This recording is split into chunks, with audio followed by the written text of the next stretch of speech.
आजकल इस्कॉन वालों में प्रेमानंद जी महाराज को लेकर के बहुत भय व्याप्त हो गया है। मैंने देखा था कुछ समय पूर्व अमोघ लीला ने किसी मामले में प्रेमानंद जी की अवमानना की थी और उसके बाद में मेरे ख्याल से कुछ स्पष्टीकरण भी प्रस्तुत किया था। और प्रेमानंद जी का उस विषय में यही कहना था कि भाई देखो, एक ने हमारी राधा रानी के लिए कुछ कहा था तो उस व्यक्ति को 1 महीने के लिए जो है किसी न किसी मामले में प्रतिबंध लगा दिया गया था अमोघ लीला पर। उसके बाद मैंने ऐसे भी कुछ वीडियोस देखे जिसमें कि इस्कॉन से जुड़े हुए मंदिरों के संचालक जो हैं वो खीसे निपोर रहे हैं, खीज खा रहे हैं प्रेमानंद जी के नाम पर। नाम लेकर नहीं बोल रहे मगर बोल रहे हैं कि पीले वस्त्रों में एक जो है साधु बना फिरता है, वो मायावादी है, वो ये है, वो है। और मैं तो क्या कहूँ, मैं तो बहुत घनघोर कट्टर विरोध करता हूँ ऐसों का। पर पता नहीं हमारे आगे कुछ लोग हैं जो उसको अप्रिशिएट करते, उसकी प्रशंसा करते हैं। और शायद संभवतः उसको इस बात पर भी आपत्ति थी कि वो उसको सुनने जाते हैं। अब हाल ही में 1-2 दिन पूर्व मैंने अमोघ लीला का एक वीडियो देखा है जिसमें वो कुछ कुतर्क करते हुए, अनर्गल प्रलाप करते हुए और इस बात पर जोर दे रहे हैं कि जो इस्कॉन के भक्त हैं या इस्कॉन से जुड़े हुए जो इस्कॉन के अनुयायी हैं वो किसी भी और संत, साधु, आचार्य की वाणी सुनने, श्रवण करने ना जाएं। और इस बात को स्थापित करने के लिए, सिद्धांत को स्थापित करने के लिए बहुत सारे कुतर्क दे रहे हैं। गलत है ये। हम लोग फिर बाहर के बाबाओं को सुन रहे हैं आज, क्योंकि बाहर के बाबा जी बड़ा अच्छा बोलते हैं, बड़ा अच्छा बोलते हैं, बड़ा अच्छा बोलते हैं। हम जो सुनने के लिए आ रहे हैं ना इस्कॉन डिवोटीज, हमारी इससे निष्ठा टूटती है अपने गुरुजनों के अंदर। सबसे पहली बात है कि जब हमने कुंभ में जाकर पूज्य राघवाचार्य जी महाराज का साक्षात्कार लिया था, उनकी वाणी प्राप्त की थी इस्कॉन के विषय में, तो पूज्य राघवाचार्य जी महाराज ने भी अपना एक अनुभव हमें साझा किया था। उन्होंने कहा था कि और उनकी एक छोटी मानसिकता यह भी मैंने देखी, जो इस्कॉन से जुड़े हुए युवा वर्ग के लोग हैं उसमें कुछ लोग मेरे वक्तव्य को, कथा को श्रवण करते हैं, तो कथा में वो लोग बहुत दूर पीछे बैठते थे। तो एक दिन हमने कथा के बाद उनको बुलाया और बुला करके पूछा कि आप लोग भक्त हैं भगवान के, आप लोगों को आगे बैठ करके कथा श्रवण करना चाहिए तो रुचि भी होगी और सुनाने वाले को भी आनंद की अनुभूति होगी।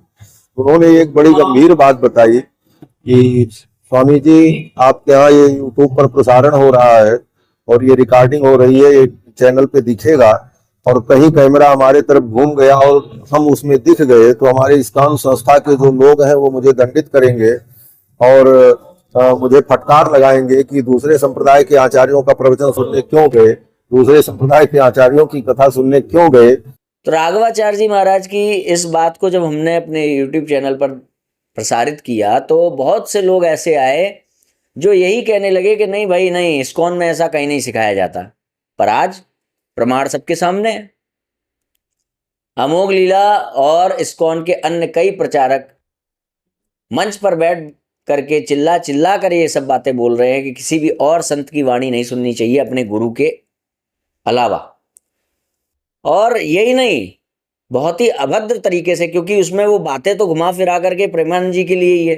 वृंदावन में कौन प्रसिद्ध संत हैं जिनको सुनने इस्कॉन के लोग भी चले जाते हैं, ये बातें कोई छुपी हुई नहीं है, ये बातें जग जाहिर बात है। तो यहाँ पर जो मूल में हैं वो प्रेमानंद जी हैं। अब प्रेमानंद जी हो या फिर कोई भी आचार्य हो जिसके लिए इस अमोघ लीला ने बहुत भद्दे तरीके से बात की है। क्या बातें की हैं? कह रहे हैं कि भैया वृंदावन के सभी साधु संतों को हमारा प्रणाम है, आ जाएंगे तो दंडवत होंगे, यहाँ तक कि मायावादी भी आ जाएंगे तो दंडवत होंगे, हम प्रणाम करेंगे हम। लेकिन ये जितने भी बाबे हैं, बाबे इत्यादि शब्दों का उसने उपयोग किया है। ऑल्दो सारे वृंदावन के बाबा जी हमारे लिए पूजनीय है भाई, हम तो उनके चरणों की धूल भी नहीं है, लेकिन हमें किसी बाबे के पास नहीं जाना चाहिए सुनने के लिए। तो पहली बात तो ये है, ये जो बाबे हैं ना, ये तुम जैसों की खाट खड़ी करने के लिए पर्याप्त हैं। जिस दिन सामना करोगे, तुम दंडवत क्यों होते हो मालूम है? चापलूसी करने के लिए। चापलूसी करने के लिए तुम दंडवत होते हो। जो कुछ वो एक फिल्म आई थी ना, हाउसफुल, 2 जय भद्रकाली, उसमें जो अभिनेता था अक्षय कुमार, वो क्या करता था, अपनी बात किसी से मनवाने के लिए उसके पैर पकड़ लेता था, है ना।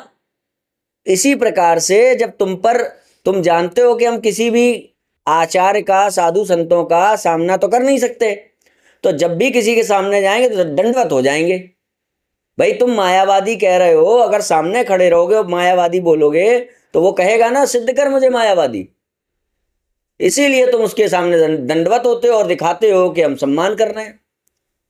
हाँ, फिर लोगों को बताते हो कि मायावादी का भाष्य सुन लो तो सर्वनाश हो जाए, मायावादी का चेहरा देख लो तो ये हो जाए, मायावादी वैसा ही अभक्त है जैसे मुसलमानों के अनुसार काफिर होता है।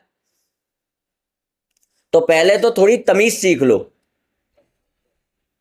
थोड़ी जो बदतमीजी कर रहे हो मंच पर बैठ करके साधु संतों के लिए, थोड़ी तमीज सीख लो सबसे पहले तो। और दूसरी बात, अपनी इस कायरता को सामने रखो कि हम जो है प्रकट क्यों, हम जो है दंडवत क्यों हो जाते हैं। रामभद्राचार्य जी ने माता के दूध की चुनौती दी थी ना तुमको। राम और कृष्ण में भेद करते हो ना, कृष्ण ही सर्वोपरि है। तुम्हारे यहाँ के भक्त लोग गाली देते हैं अगर उनसे ये बात कहो नहीं राम और कृष्ण बराबर हैं तो। और मैं अभी 28 साल से इस्कॉन से जुड़ा हूँ और मेरे बच्चे भी दीक्षित भक्त हैं, मेरी बीवी दीक्षित भक्त है। राम, नरसिंह, वराह ये सब एक कारण के लिए आते हैं, बस वो कारण के लिए तो इसलिए राम जी की भक्ति उतनी श्रेष्ठ नहीं जितनी कृष्ण। हाँ, राम जी में पावर कम है, कृष्ण जी में पावर ज्यादा है, क्योंकि वो पूर्ण पुरुषोत्तम है। कहाँ लिखा है? मर्यादा पुरुषोत्तम कहाँ लिखा है? अपने शास्त्रों में। कौन से शास्त्र में? मैं आपसे पूछ रहा हूँ, राम जी कम पावरफुल है, कहाँ लिखा है? आप एक बताओ, मर्यादा या पूर्ण? मैं पूर्ण कौन सा बता रहा हूँ ना, बताओ। अक्षर पुरुष लिखा है उनके लिए। मर्यादा बड़ा है या पूर्ण बड़ा है? पूर्ण भी, राम जी पूर्ण भी है। नहीं है। कहाँ लिखा है? कहाँ लिखा है? सब मानते हैं। अरे वाल्मीकि रामायण को नहीं मानोगे? नहीं मानोगे? नहीं, आप सब झूठ बोल रहे हो। आप साले ये बना रहे हैं, आप ये बना रहे, आप में लायकात नहीं है जानने की। भाई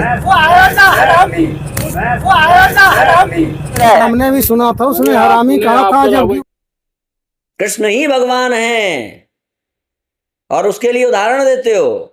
कृष्ण जो है पूर्णिमा का चांद है और बाकी सारे जो भगवान के रूप है उसमें कहीं ना कहीं कुछ ना कुछ अभाव है, वो पूर्णिमा का चांद नहीं है। हाँ? फिर अपनी रामायण में क्या लिखते हो?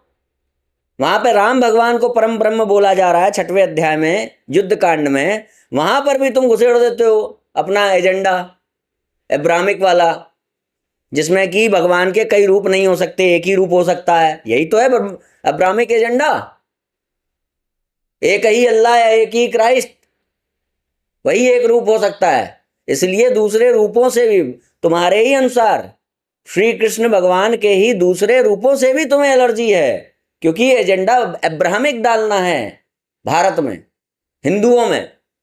तो क्या डाला वहां पर रामायण में? राम जी की महिमा गान हो रहा है, वहां पर भी कह रहे हैं कि अगर तुम ऐसा करोगे तो तुम्हें पूर्ण जो भगवान है कृष्ण, उनकी शरणागति प्राप्त हो जाएगी। ये है तुम्हारा एजेंडा।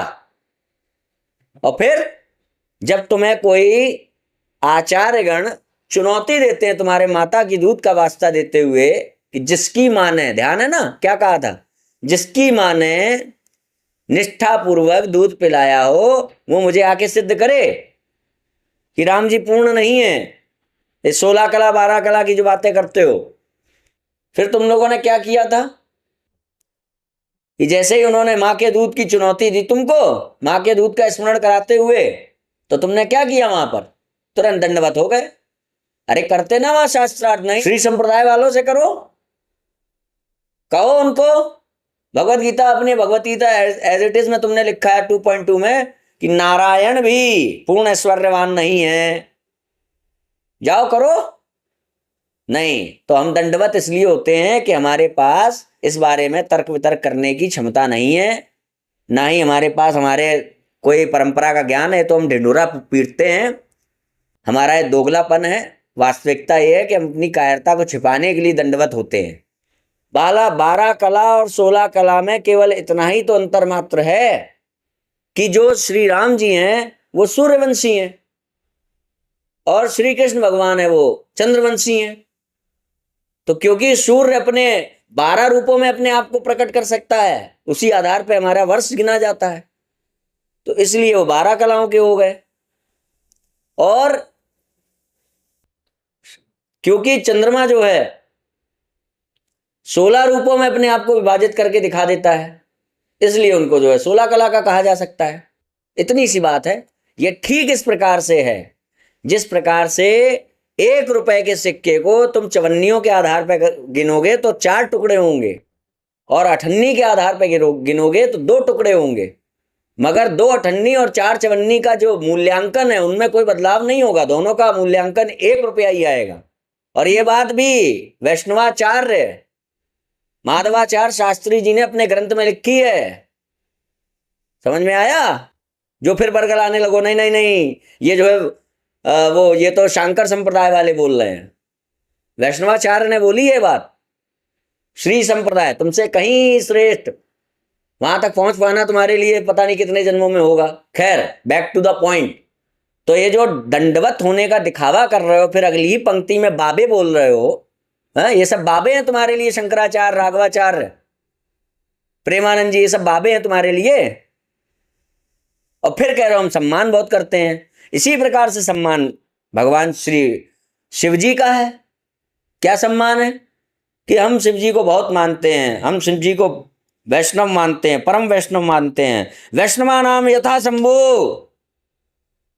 और फिर अगले ही बार में भगवत गीता 2:65 में लिखते हैं कि भगवान ध्यान मग्न थे, शिव जी तो ध्यान मग्न थे।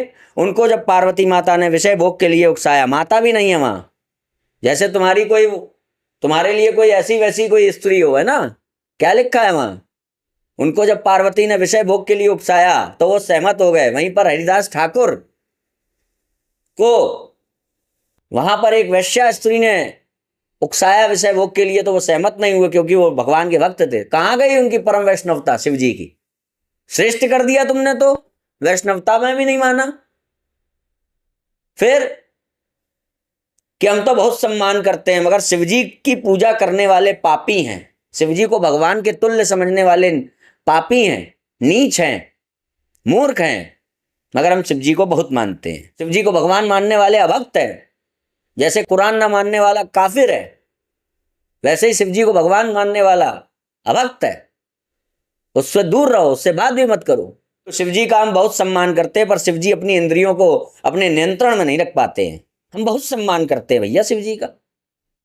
ये सम्मान वैसा ही है जैसे वो एक प्रासंगिक विनोदपूर्ण एक चुटकुला है ना, वो एक मातृ शक्ति होती है, वो अपने सखा से पूछती है, कहती है कि मैं तुम्हारी आज्ञा का उल्लंघन नहीं कर सकती, पर तुम मेरे पिता नहीं हो। फिर कहती है कि मैं जब तुम्हारे साथ होती हूं ना तो बहुत सुरक्षित फील होता है, पर तुम मेरे भाई भी नहीं हो। फिर कहती है कि मैं तुम्हारे बिना एक पल भी जी नहीं सकती, पर तुम मेरे प्रेमी भी नहीं हो। तुम समझ रहे हो ना जानू, तुम मेरे लिए क्या हो? तो जानू कहता है हाँ मैं समझ रहा हूं, मैं बेवकूफ हूं। वही हाल है। हम बहुत सम्मान करते हैं पर बाबे हैं, हम बहुत सम्मान करते हैं पर उनकी पूजा करने वाले नीच हैं। तो तुम समझ रहे हो ना शिव जी, तुम समझ रहे हो ना वृंदावन के संतों, तुम हमारे लिए क्या हो? तो क्या कहेंगे वृंदावन के संत और शिव जी क्या कहेंगे? उसी प्रकार से है। बाबे बाबे कह दो, श्रवण करने तक के लिए मना कर दो, और फिर कह दो हम बहुत सम्मान करते हैं। तो तुम्हारा ये सम्मान का जो दिखावा है, दोगलापन है, ये वैसे ही है, ठीक वैसे ही जैसे आर्य समाज कहता है ईश्वर सर्वशक्तिमान है, पर अगले ही पल अवतार नहीं ले सकता। हम तो कह रहे हैं ना सर्वशक्तिमान है। अरे भैया सर्वशक्तिमान है तो अवतार क्यों नहीं ले सकता? इस्लाम वाले भी कहते हैं सर्वशक्तिमान है मगर अवतार नहीं ले सकता, मूर्ति नहीं बन सकती। क्यों भाई? तो अब सर्वशक्तिमान कहां से सिद्ध होगा? जो सर्वशक्तिमान के घटक हैं वो कहां से सिद्ध होंगे? उसी प्रकार से तुम्हारा यह दोगलापन है कि हम बहुत सम्मान करते हैं। अब जरा तर्क पे बात कर लेते हैं। पहला तर्क है कि आप किसी भी दूसरे गुरु को सुनने जाएंगे तो आपकी जो निष्ठा अपने गुरु के प्रति है वो डगमगाएगी। यही कुतर्क रामपाल वाले भी करते हैं। रामपाल वालों का कहना है कि भाई दूसरों को मत सुनो, क्योंकि दूसरों को सुनोगे तो हो सकता है पोल खुल जाए। तो इसमें यही क्यों सोचा जाए कि भैया निष्ठा डगमगाएगी, ये क्यों ना सोचा जाए कि उसके द्वारा जो अवैधिक अप्रामाणिक ज्ञान दिया जा रहा है तथा कथित गुरु के द्वारा, उसकी पोल खुल जाएगी, इसलिए ये माना जाए कि भैया अन्य को ना सुनो। तो मूल रूप से वो अपने भेद को खुलने से बचाने के लिए और अपने झूठ को और अपने आडंबर को सुरक्षित रखने के लिए वो अपने आदमियों को, अपने से जुड़े लोगों को किसी अन्य आचार्यों के पास जाने का पर भी रोक लगाते हैं। गु का मतलब होता है अंधकार, रू का मतलब होता है निकालने वाला। अद्वैतार का उपनिषद। यदि कोई तथाकथित गुरु अपने शिष्य का अंधकार रूपी अज्ञानता को, अंधकार रूपी संशय को दूर नहीं कर पा रहा है तो वो उसका गुरु ही सिद्ध नहीं होगा। तो तुम ये किस आधार पे कह सकते हो कि इस गुरु को छोड़ करके उस गुरु की बात सुनने मत जाओ? पहले इसको गुरु तो सिद्ध करो, उसका अंधकार तो मिटाओ। किस शास्त्र में लिखा है, कहां पर लिखा है कि अपने गुरु को छोड़ करके किसी की बात नहीं सुननी है? अच्छा, फिर आगे तुम कुतर्क क्या करते हो कि भैया जो पतिव्रता पत्नी होती है उसका वो जो है अपने पति को छोड़ करके किसी और के संसर्ग में नहीं जाती। तो क्या इस्कॉन के अनुसार जिस कुल खानदान में एक स्त्री ब्याही जाती है उस कुल खानदान के सारे पुरुष उसके पति होते हैं क्या? क्या नीचता भरे कुतर्क है ये? गुरु से तुलना तुम पति पत्नी की कर रहे हो। और इस आधार पे यदि तुम ये कह रहे हो कि जो व्यक्ति जिसका शिष्य है वो अपने ही गुरु को सुने, अन्य गुरुओं को ना सुने, तो फिर इस्कॉन के अन्य गुरुओं को क्यों सुना रहे हो उसे? अब तुम कहोगे हम संप्रदाय की बात कर रहे हैं, जिस संप्रदाय के तुम हो उस संप्रदाय पे आओ। यानी तुम कुल खानदान की बात कर रहे हो, तो पहली बात तो पत्नी से यहां कंपैरिजन नहीं हो सकता। सजातीय की अगर बात करें तो इस्कॉन कब से जाति हो गई भाई? हाँ, वैष्णव जाति क्यों नहीं होगी? और चलो वैष्णव भी नहीं होगी, श्री संप्रदाय नहीं होगे, मध्व संप्रदाय नहीं होगा, जबकि मध्व संप्रदाय में स्वयं को गिनते हो, गौड़ीय संप्रदाय के अन्य आचार्य क्यों नहीं होंगे? उनकी भी यही शिकायत है कि हमें सुनने नहीं दिया जाता इस्कॉन के यहां पर। इस्कॉन एक संस्था है, एक विदेशी संस्था। वो कब से जाति हो गई भाई हिंदुओं की? किसने तय किया कि इस्कॉन एक जाति है और उसके आधार पर तुम कह रहे हो कि सजातीय गुरुओं को सुनो? और दूसरी बात यह है कि अगर संप्रदाय की बात की जाए तो पहली बात तो तुम ये बताओ, तुम जब अपना वीडियो बनाते हो तो क्या कोई ऐसा फिल्टर लगाते हो कि मेरे वीडियोस को दूसरे संप्रदाय वाले ना देख पाएं, इस्कॉन के बाहर के लोग ना देख पाएं, श्री संप्रदाय के ना देख पाएं? चलो मान लिया शंकर संप्रदाय तो तुम्हारे लिए अप्रामाणिक है, दुर्जन तोष न्याय से, मगर श्री संप्रदाय वाले ना देख पाए, रामानंदी ना देख पाए, अन्य जो वैष्णवाचार्यों से जुड़े हुए भक्त हैं वो ना देख पाए तुम्हारा चैनल, इस विषय में तुमने क्या किया है? और जब तुमने ऐसा कुछ नहीं किया तो तुम ये बात कैसे कह सकते हो कि अन्य गुरुओं को मत सुनो या अन्य संप्रदाय के गुरुओं को मत सुनो?